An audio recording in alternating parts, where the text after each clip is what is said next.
Welcome, the host here with Pixa's Posters and Podcasts. We'll be hosting this podcast, putting a new one out every month. Who is Pixa? We're a Pitt County Coalition on Substance Use, and this podcast will be... My name is Jacob.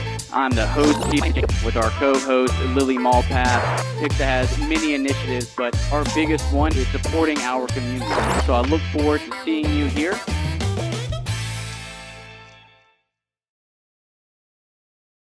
Carolina. This is Jacob with Pixa's Posters and Podcast. As I mentioned on our first podcast, Pixa is a community organization. We're here to try and help build recovery-friendly communities here in Pitt County. And today I have a really special guest, and I've been really excited to do this podcast with Mr. Jarmichael Harris. His pronouns are he, him, his. He's the ECU Collegiate Recovery Community Coordinator. He's an LCAS, and for those of you who aren't familiar with that, is a licensed clinical addiction specialist. He's an adjunct professor for the Department of Addictions of Rehabilitation Studies at East Carolina University here in our area, and he's also president of the Association of Recovery in Higher Education. So as you can tell, he is formidable in this field and has a lot of great information. And you may have already met Jarmichael at some point. He's a really awesome guy and really active in our community and has been for some time. So Jarmichael, I'm gonna have you come on and say hey. Hey, how's everyone doing? Thank you for having me, Jacob. Thank you, Pixa. I truly appreciate everything that you're doing in the community and love working with you all, So let's kind of get to it, Jacob. Absolutely. And so this podcast will be a little bit different because me and Jarmichael, we go back a little bit. So it's not quite as... we're a dynamic duo. I want to say like professional. Yeah, there we go. We're definitely a dynamic duo. We've been doing this for a little bit, for sure. So it didn't have to be as tight, I guess.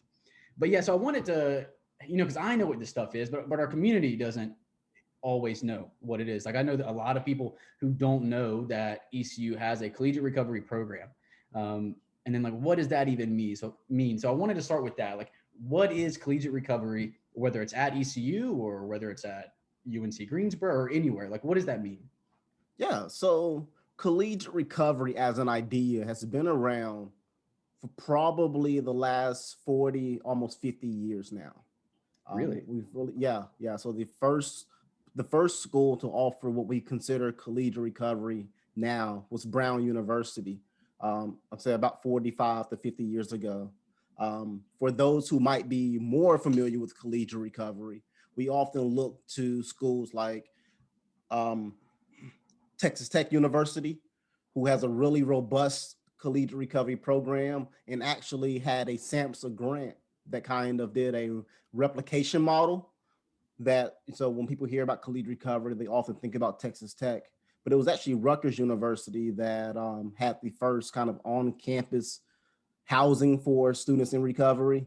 And then shortly after that, Augsburg College, which is now Augsburg University, came up with a really solid program to really kind of provide some true wraparound supports for students who are in recovery on their campuses. And, some of these programs I'm referring to were very much steeped in abstinence-based recovery, 12-step supports, things of that nature.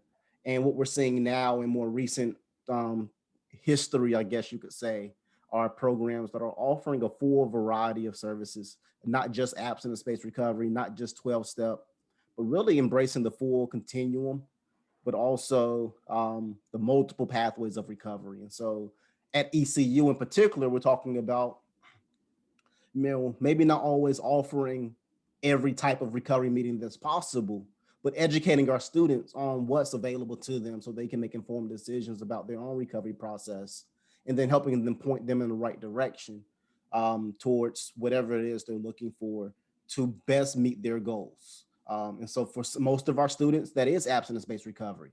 We have a really robust and solid 12-step community here in Pitt County, Eastern North Carolina, that I'm sure many of us are very much in tune with and aware of.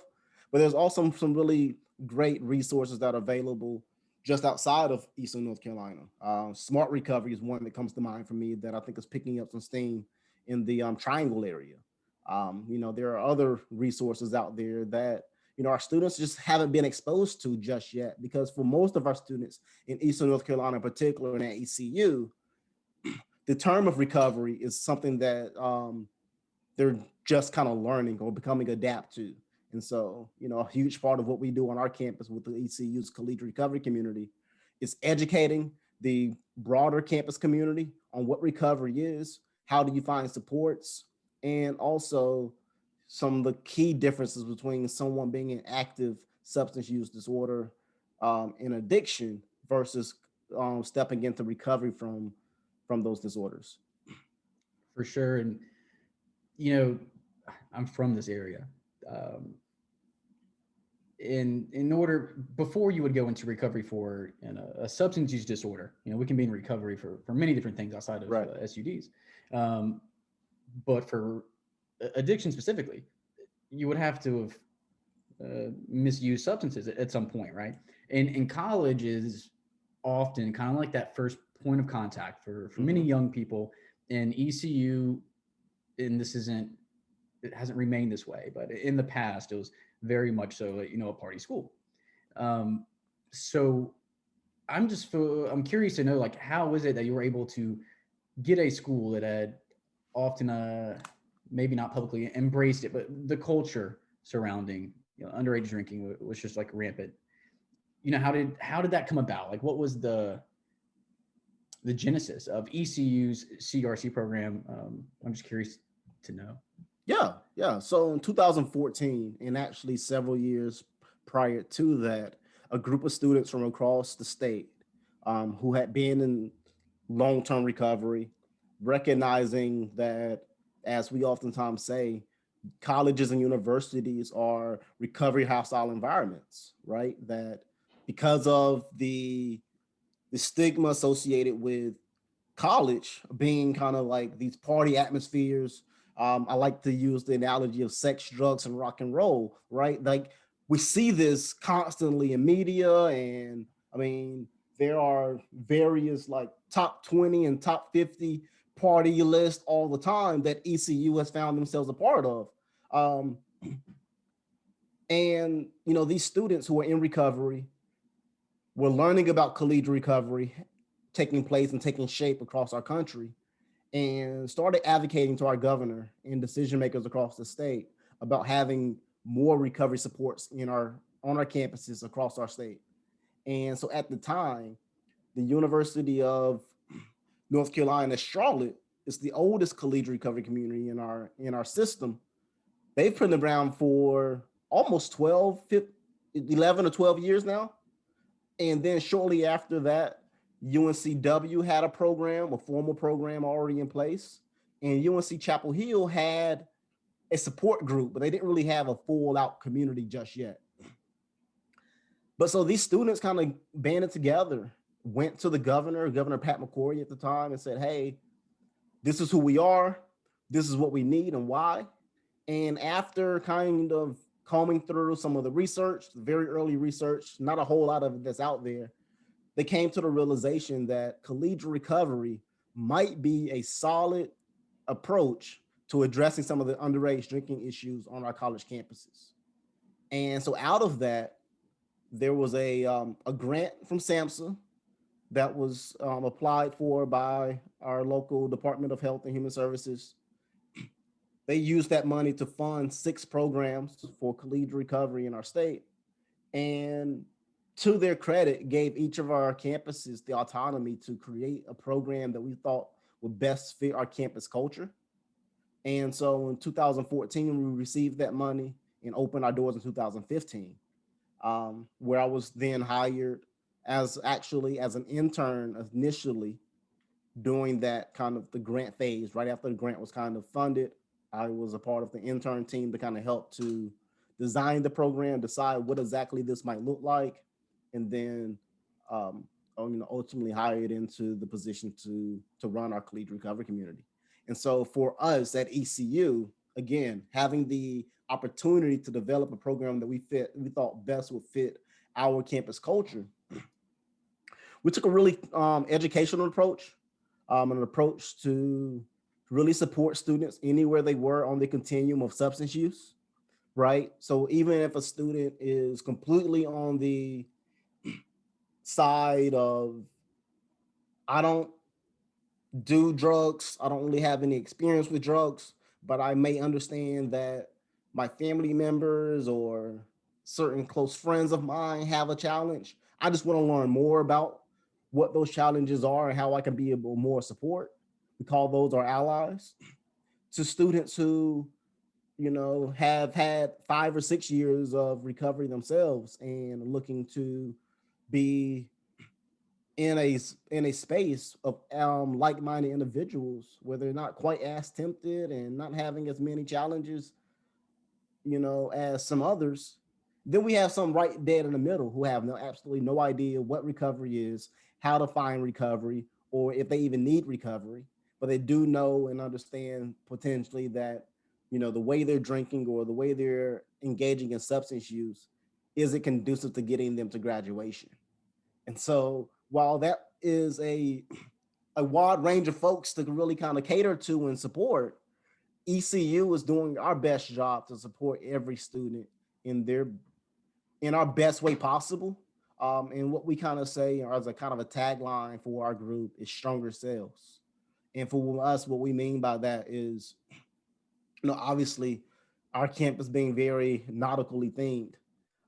If we can put put the wind of our support behind just one student in recovery or sinking recovery, we're putting the wind behind our entire pirate nation, right? And so that's moving that is moving that ship, in a forward direction towards whatever wellness looks like for that individual, but ultimately means that we're getting another student towards graduation, another student towards meeting their life goals, another student creating a new life and pathway for themselves that they maybe had never thought possible or reconnecting to after they had lost due to some time in substance use. Nice. And, I don't think there's anything inherently wrong with drinking. And I'm very proud of the culture that ECU has created in the past and especially relatively recently. But I like that we have CRC because if you are going to have some like constantly ranked top 20, top 50 bars, I would find it to be incredibly tone deaf to not also support, because it is a medical diagnosis and there are genetic predispositions to it where you may not know that you have a family history of substance use disorders and that you're at a higher risk for it. You go somewhere where, drinking and alcohol is around, you're at a higher risk factor, but then there are no support systems in place set up should you end up, with a diagnosis.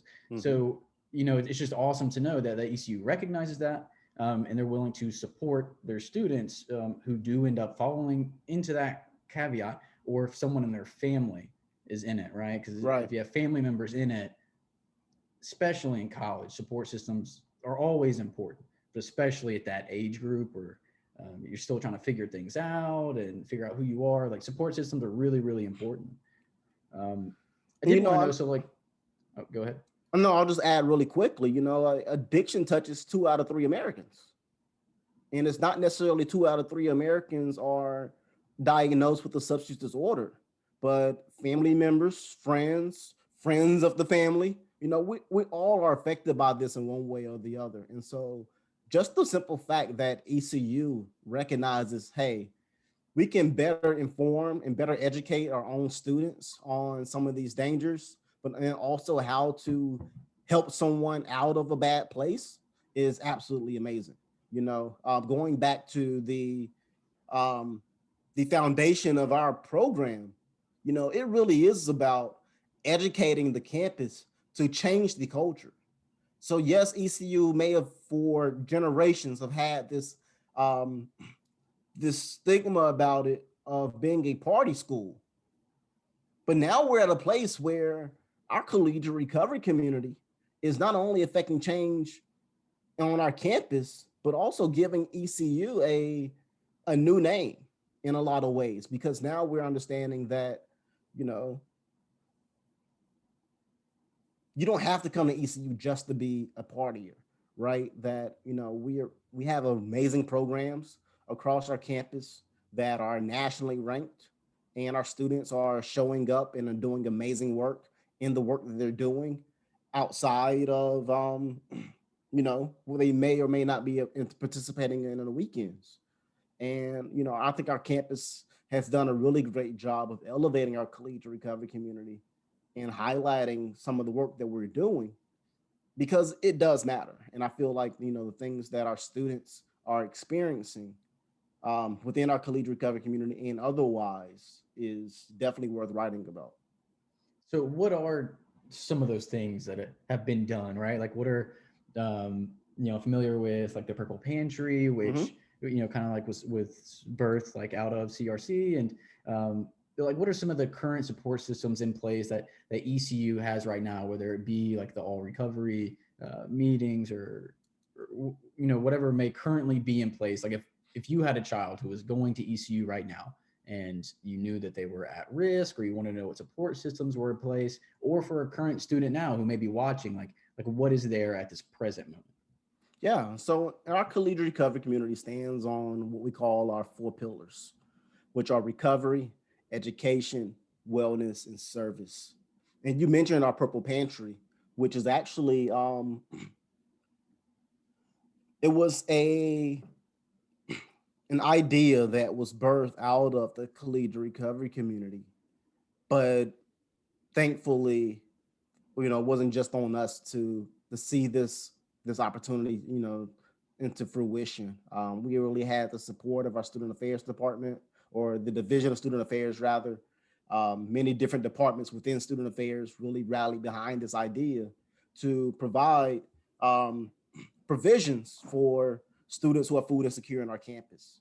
And for the collegiate recovery community, we saw it as an opportunity to meet a basic need for the students of our campus, whether it be hunger or otherwise.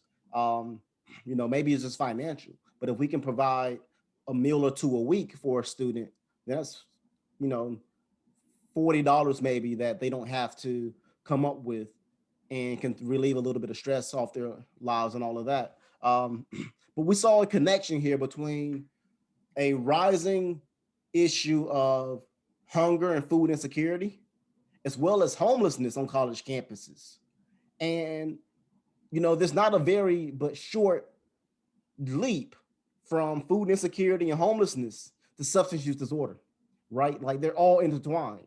And so instead of just worrying about necessarily how do we support students who are in recovery or needing recovery, how can we meet some of their basic needs first and foremost, and then hopefully introduce the idea of recovery to them later? So that's how our Purple Pantry came about. And that is a huge part of our service pillar. The others are recovery, where we have our all recovery meeting that takes place weekly. And that's moved to a virtual format due to COVID. But we also have peer recovery coaches, do one-on-one coaching with our students. We have the lounge where students can kind of drop in between classes. We have a recovery library, so there's reading and literature that students can participate in there. We have education, so we do go out and do a series of events and trainings, both for students, faculty, and staff, as well as community members, around certain topics like recovery messaging, which is the eliminating of words in our vocabulary like addict, alcoholic, why it's not okay to call people crazy. We have these type of conversations to better inform and better empower our students in the community around us to change that culture as a whole. And then the wellness pieces, right? So talking about financial wellness, talking about how to better budget your time so that you're not stressed out, that you're getting adequate sleep, that you are addressing the issues that lead to burnout or triggers to use, right? And so we do all of these things in combination with not just our counseling center, which our organization is housed under, but also campus rec and wellness, student activities, student health. One of our strongest partnerships right now with student health is actually the the naloxone expansion project that we kicked off in February of 2020, where students, faculty, and staff can receive Narcan from our campus pharmacy free of charge, right? And so, there's many different kind of initiatives that our collegiate recovery community has had our hands in that, obviously has a direct impact on our collegiate recovery community, but I think it has an even broader impact and emphasis on really being of service to our campus and providing a space and opportunity to just have conversations. For sure. The other day we were talking and I brought up like Maslow's pyramid, right? Yeah, Of like Maslow's basic, hierarchy of needs. like those hierarchical needs that we have. So when we're talking about the purple pantry, and we're looking at substance use disorders beyond just a genetic predisposition, but like some social factors that are impacting that. Absolutely. And like me as a person, like I'm 28. Like I'm much different than I was even 3 years ago. And in college, it's the same way. You change a lot from 18 to 21. But when you don't have basic needs, it's when you're in survival mode, and we hear the term often, and there is some truth to it, like more money, more problems, but the problems are much different. Like when you're going to get your lights cut out or you don't have food to sustain yourself, it is much more immediate, and your brain acts different. You're genuinely like a different person, like, because you have to survive and there's no way to really override that. So it's hard to think about recovery when you don't have some of these basic needs, to begin with. And that goes beyond just people who are in recovery. And it should be viewed as a form of prevention. Yeah, absolutely. In my opinion, because there's going to be less risk factors for you to need to cope with some of these like extenuating circumstances, such as food insecurity. So I do think that's an awesome program. I'm really glad that ECU supports it and was so quick to hop on it. That's one of the things I'm most proud about, about ECU and like some of the things that they've done here lately.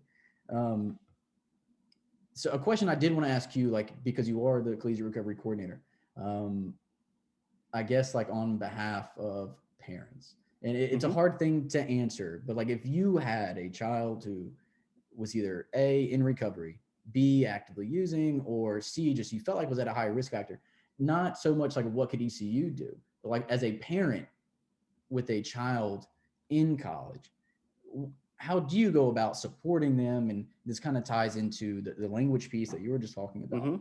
But like, what are some tips that you may have for parents with college age kids? I think first and foremost, getting an understanding of what the student is in need of or looking for. Not so much what you believe they need or should want, but asking them genuinely what it is that they're looking for. And, one of the talks that I like to have with our students is, when you can find what you're passionate about, you oftentimes can find what your purpose is. And so when a parent is trying to figure out, well, a student is actively using, they're in a bad way, whatever the case may be, really just trying to figure out exactly what drives and motivates that student. And, most people don't want to hear this, but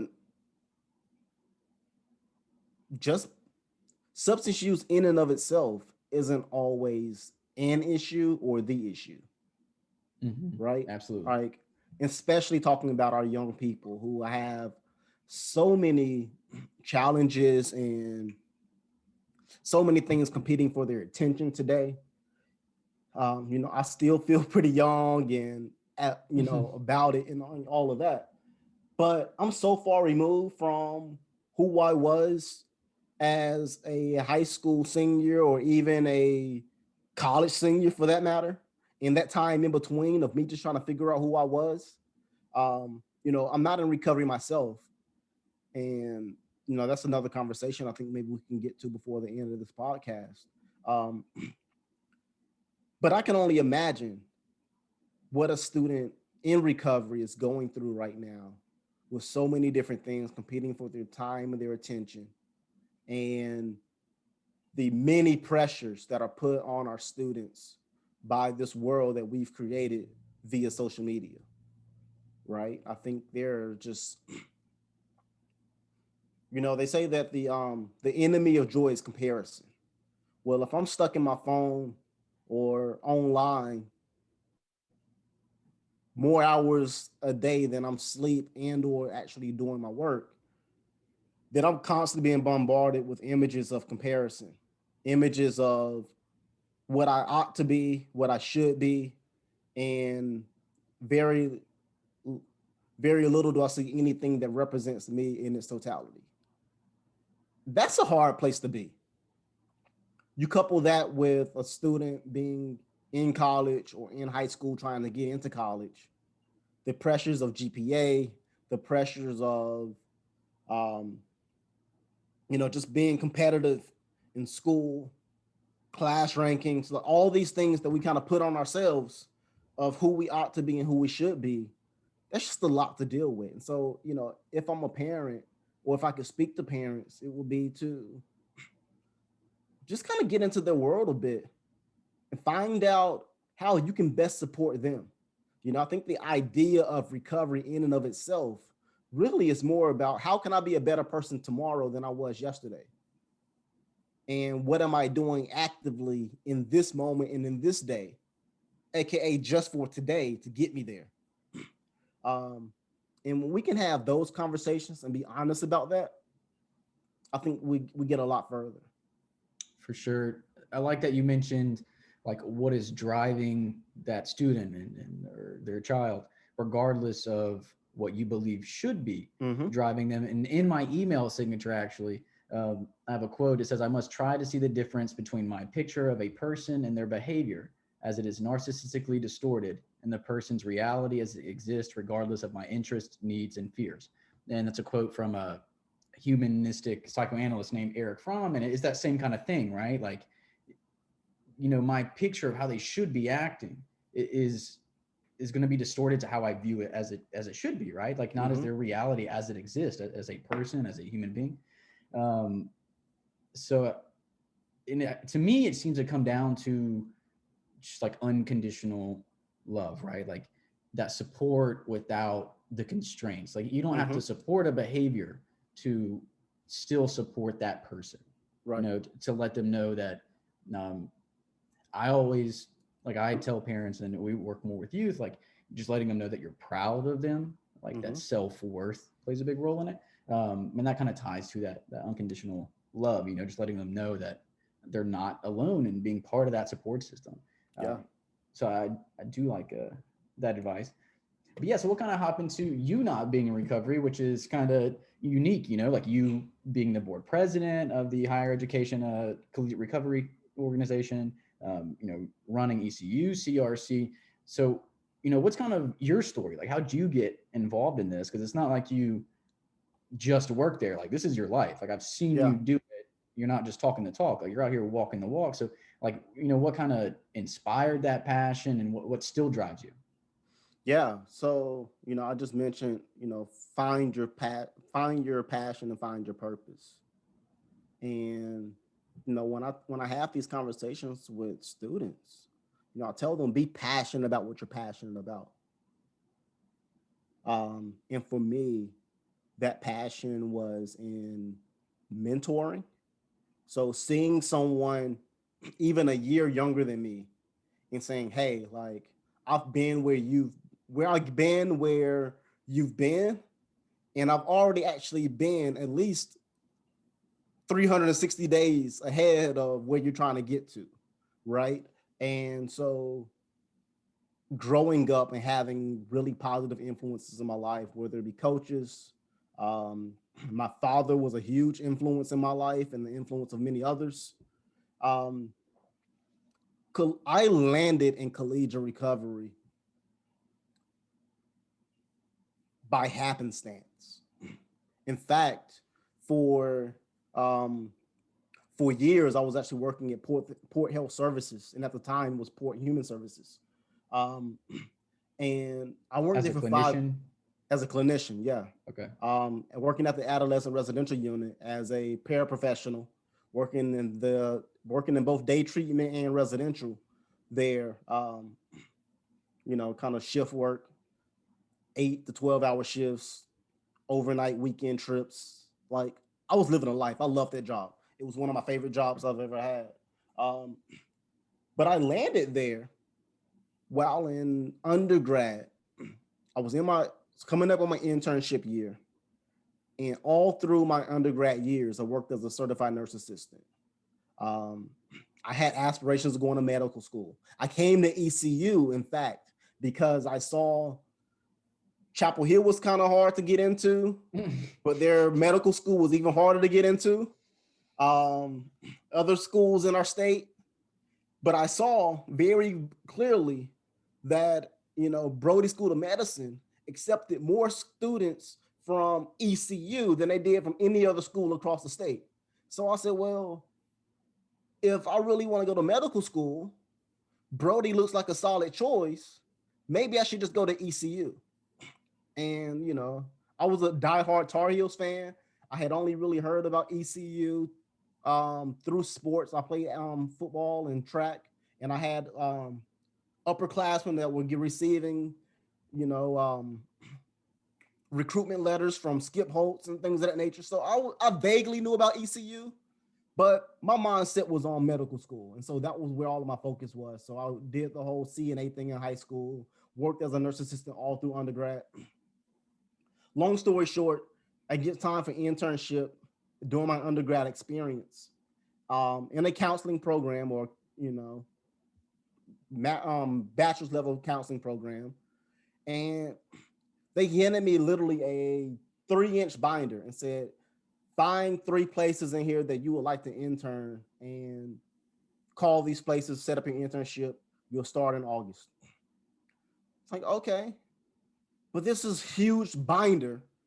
And there's like a couple scribbled in notes that students have left about their experiences at certain places. And I didn't find anything that appealed to me. Not a one. As a nurse assistant, I saw things like Cypress Glen and some of the other nursing homes in the area. I jotted them down, but I went to a professor and said, hey, I looked at the internship book. I didn't see anything that appealed to me. I can go to Cypress Glen, but I probably won't learn a whole lot. I actually worked as a certified nurse assistant for the last 4 years. I volunteered at nursing homes for the last 8. Like, I don't know that I'll learn much new during this internship experience if I just go to Cypress Glen. And she goes, well, what are you looking for? And I said, well, I've had opportunities to volunteer after school programs and things of that nature, but I didn't see any of those in this book. And she goes, yeah, you wouldn't, that's not kind of who our program is. But you should call this place called Port Human Services. And, those internships fill up really quickly. Go check them out. So I get to Port, loved it, fell in love with almost immediately. Probably because the first day or the first week I was on the internship, we went to the beach for the day. But that's the type of program it was, right? Being at Port was about teaching kids how to be kids, right? They were with us for 90 to 120 days initially. And then right before I left, students were staying with us 6 to 9 months almost, thanks to different changes in legislation and how we were able to build and all of that. But at the end of the day, I really enjoyed what I was doing there. For the first time, there were a lot of students who were completely opposed to anything education-wise that were now thinking, oh my God, like, I've been surrounded by these crazy people from ECU. Oh, they're all about this purple and gold. Maybe I can go to college. Maybe I can actually do this, right? They're actually getting A's and B's in their classes while they're in treatment, and they're actually focusing on school for the first time in their life. And, I would have to pull some aside every now and then and say, hey, I'm glad you're excited about school. I'm glad that you are excited about potentially going to college and continue to pursue your education. But as a young person who's just coming out of a treatment center, may or may not identify as being in recovery just yet, you're going to have some challenges when you get to campus. And you're going to need to connect with the counseling center. You're going to need to connect with some folks in some student organizations and get around some healthy peers. And what I didn't realize then was I was teaching these kids how to build their own collegiate recovery community. I didn't even have a language for it. I didn't know that existed. Long story short, I see this documentary called The Anonymous People, and then it starts to explain this concept of collegiate recovery. And I'm like, wow, why don't we have this at ECU? And, I then started doing some research and figuring out how to help build this program here at ECU. And, 5 years later, we're strong. We're stronger now than we've ever been.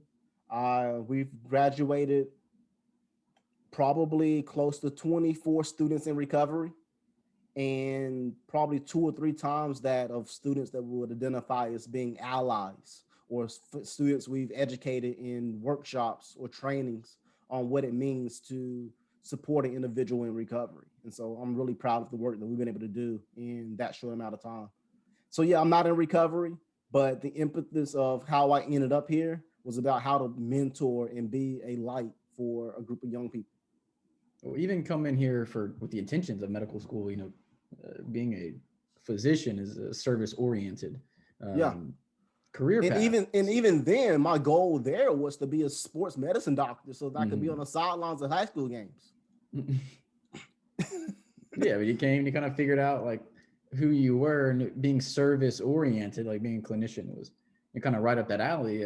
So I'm glad you told us about that. So I guess for any students who may be listening, one, like you didn't know exactly what was going on, right? Like you experienced that, like what you set out to do wasn't how it worked out, but you found what you're passionate about. I thought it was pretty powerful for you to say, like when you were working with the poor kids, they've been surrounded by people who made them believe that college wasn't an ivory tower. Right.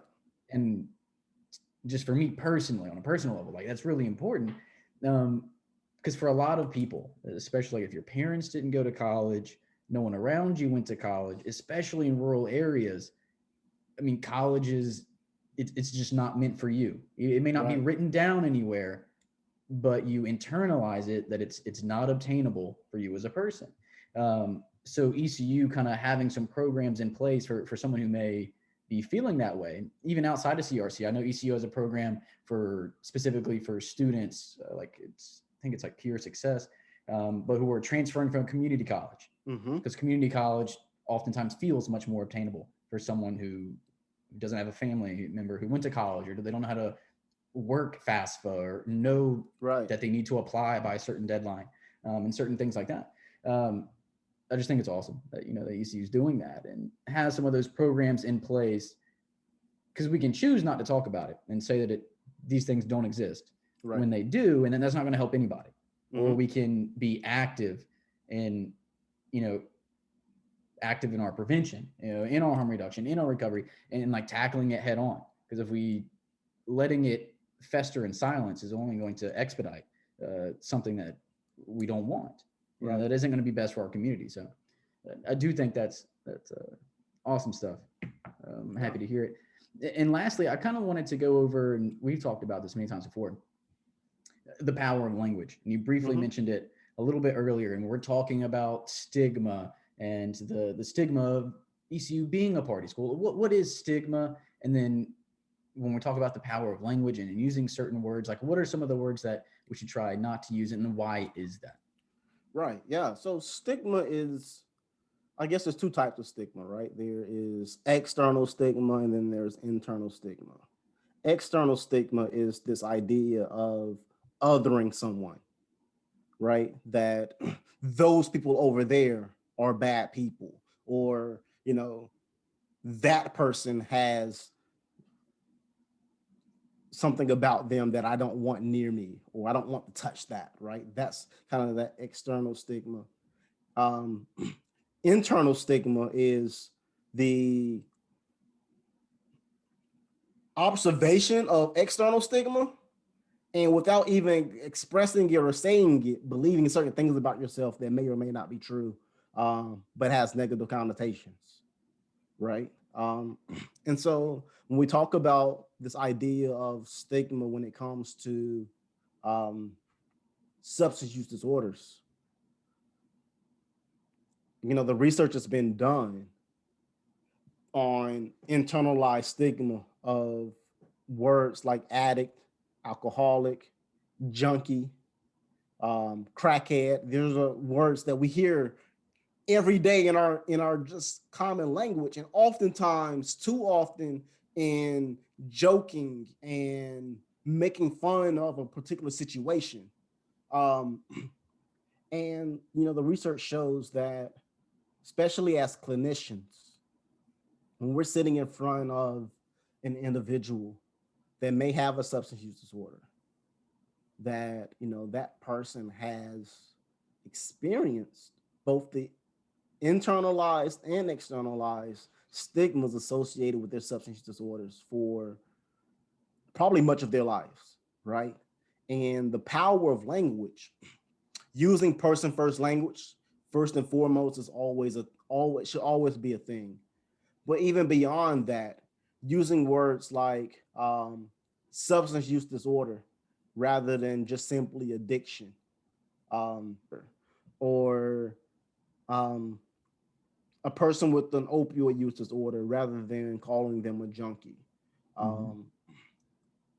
These are the things that create opportunity for conversation and dialogue without shutting people down before we're having actually the opportunity to hear who they are or what they're about. So when we're talking about language, it's hard to hear like we should stop using these words because it feels like an affront on us, like we've been doing something wrong. But that's not necessarily the case, and that's why we're here to talk about it. It's not, if you have used these words before, that doesn't make you a bad person in any respect. PICSA used to be the Pitt County Coalition of Substance Abuse. Right. And, like we made the decision to change it to substance use, to destigmatize someone who may use substances, because just because you use substances doesn't mean you're abusing them. A substance is just a substance. It just exists, and it's, PICSA, that it was our mission to help with this. And it's not like we had the word abuse in our name, like to hurt anyone, just the data wasn't present yet. And now we have this data. So in data is data. It just is data, and the data is there that supports us changing some of this language. That's why we've changed some of our laws. We've changed some of our licensure names and some stuff like that, Absolutely. to support the current data, because that is the best decision, to make. So, when we're talking about language for parents, if you have a child who's in recovery, you may have said at some point, my son's an addict. It doesn't make you a bad parent for saying that. In no way does it mean that. But now that we know, and that's why we're bringing this information here, everyone has multiple identities, and when we're around one group of people, you act a certain way. We are transient, who we are as people, and data supports that, our personalities. So if you're a child and you hear parents say my son or my daughter or my child is an addict, it's well, I guess I'm an addict, that's one of my identities now. And it's hard to break that once it's set in place. So it's not an attack on who someone is and how they parent and how they choose to parent. It's just being mindful of these things, because we can choose to say that how we label our friends, our family, is not going to impact how they label themselves. But we know that's not true, and it just simply isn't. So we're just trying to help facilitate that, right? So as someone has the most positive sense of their self, their sense of self, their self-worth, and their identity as possible. Yeah, absolutely. Absolutely. And I think too, I'm sorry I didn't articulate that in the best way, but even when working with the kids over at Port, this idea that they're more than a label, right? They are more than a diagnosis. That when we change our language, we extend an invitation to humanity. We extend an invitation to citizenship within our own community. And I think that's the biggest piece of it all, right? Changing your language isn't just about being, politically correct, but it's identifying with the humanity of the person sitting in front of you. For sure. And, I'm happy to see that ECU supporting that, as a whole, being just aware, self-aware, and choosing not to be tone deaf, Right. to certain situations. So as we're wrapping up here, again, I wanted to thank you, and then on behalf of PICSA and then our community as a whole, ECU has really come a long way, and how we support someone who may have a clinical diagnosis, someone who be at high risk, or someone who's just curious about it. If they were to choose, to use a substance while they're in school, if they decide they no longer want to, they have some support in place, to assist with that. And those programs don't exist everywhere. And I think ECU's is really robust in what we do have. And it's something that our community should be proud of, 100%. So I think people need to know what exists. It's just really, really important, and something that makes ECU unique. I'm proud of ECU for many things, but our Collegiate Recovery Program is certainly high up there on our list. And we're the only North Carolina basketball team to have beaten a top 5 ranked team as of right now. So I did want to say that. That was great. Yeah, ECU athletics it's a roller coaster. We'll just leave it at that. Well, Jarmichael, I wanted to thank you. We'll be having you back on soon enough. You know that. It's always a pleasure talking to you. Absolutely. Thank you. All right. You have a great day. You too.